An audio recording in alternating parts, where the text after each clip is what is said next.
നമുക്കറിയാത്ത ജീവിതങ്ങൾ തമാശയല്ല, മാനസികാരോഗ്യം തമാശയല്ല. നടി കൃഷ്ണപ്രഭ അടുത്തിടെ മാനസികാരോഗ്യ പ്രശ്നങ്ങളെ കുറിച്ച് നടത്തിയ പരിഹാസ പരാമർശം വലിയ വിമർശനങ്ങൾക്കും ചർച്ചകൾക്കുമാണ് വഴി തുറന്നത്. പണിയില്ലാതെ ചുമ്മാ ഇരിക്കുന്നവർക്കാണ് ഡിപ്രഷൻ വരുന്നതെന്നാണ് കൃഷ്ണപ്രഭ പറഞ്ഞത്.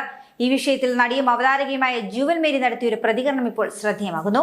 ക്യാൻസറിനോടും വിവാഹമോചനത്തോടും ഒരേ സമയം പൊരുതി കടുത്ത മാനസിക തകർച്ചയിൽ നിന്നും ജീവിതം തിരിച്ചുപിടിച്ച വ്യക്തി കൂടിയാണ് ജുവൽ മേരി.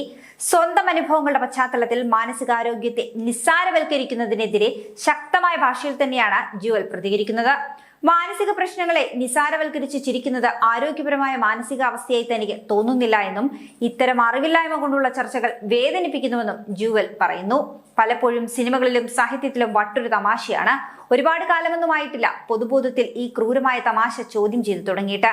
അതിഭീകരമായ മാനസികാവസ്ഥകളിലൂടെ കടന്നുപോകുന്ന ആളുകളുണ്ട്. പണിയില്ലാതെ ചുമ്മാ ഇരിക്കുന്നവർക്കാണ് ഡിപ്രഷൻ വരുന്നതെന്നൊക്കെ പറഞ്ഞാൽ വലിയ കഷ്ടമാണെന്നും ജുവൽ പറയുന്നു.